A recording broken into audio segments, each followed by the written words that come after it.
అందరికీ హాయ్ అండి. Welcome to Kavyasri kitchen.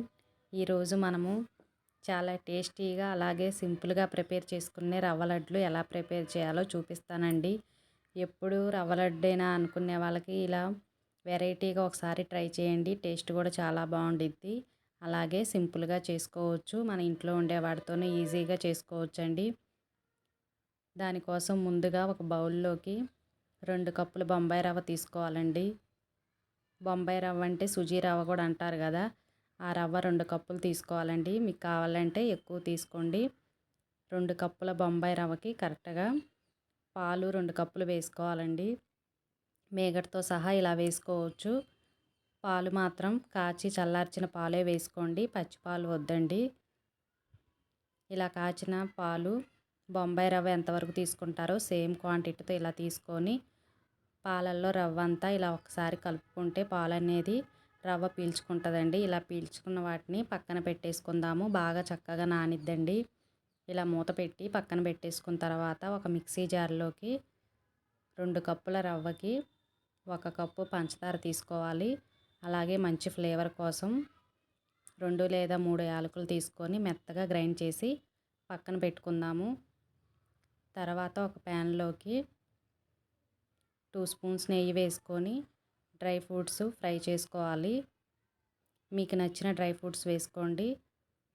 నేనైతే జీడిపప్పు, బాదం, కిస్మిస్ వేశాను.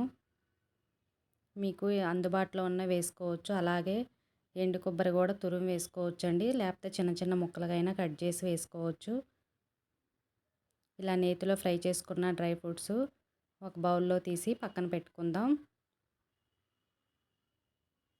ఇలా పక్కన పెట్టేసుకొని చూసారు కదా, పాలల్లో రవ్వ అంతా పీల్చుకొని చక్కగా ఇలా వచ్చింది కదా. ఇప్పుడు నేతిలో ఫ్రై చేసుకోవాలి. మరో 2 స్పూన్స్ వరకు నెయ్యి వేసుకొని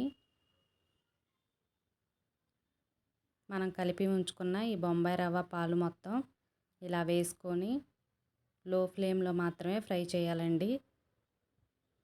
కంటిన్యూగా ఇలా కలుపుతూనే ఉండాలి. ఇలా 3-4 మినిట్స్ వరకు కంటిన్యూగా కలుపుతూ ఉండాలి. అసలు ఆగకూడదు, ఎందుకంటే మనకి అడుగంటుపోద్ది.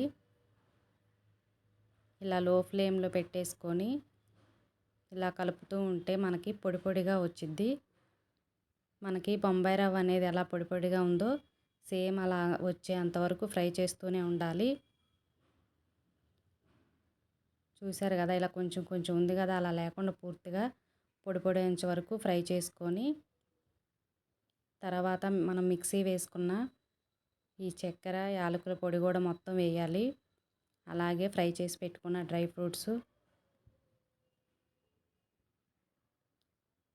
కట్ చేసిన పిస్తా పలుకులు కూడా వేసుకొని స్టవ్ పూర్తిగా ఆపేసి ఇలా కలపాలండి. మనకు ఆ వేడితోనే ఈ చక్కెర అనేది చక్కగా రవ్వలోకి కలిసిపోయిద్ది.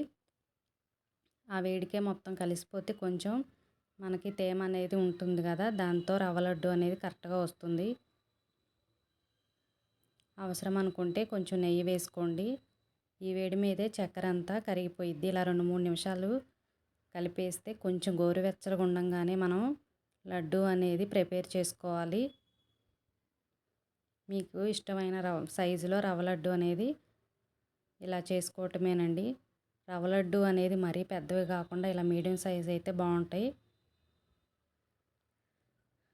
అంతేనండి, చాలా సింపుల్గా టేస్టీగా ఉండే రవ్వ లడ్డు ఒకసారి ఇలా ట్రై చేయండి. చాలా టేస్టీగా ఉంటుంది. నేను వేసుకున్న ఈ 2 కప్పుల రవ్వకి 1/2 కప్పు వరకు నెయ్యి సరిపోతుంది. మీరు ఎక్కువ చేసుకుంటే ఎక్కువ వేసుకోండి. తప్పకుండా మీరు ఇంట్లో ట్రై చేయండి. ఈ వీడియో నచ్చితే ప్లీజ్ లైక్ చేయండి. అలాగే మన ఛానల్ కొత్తగా చూస్తుంటే సబ్స్క్రైబ్ చేసుకోండి.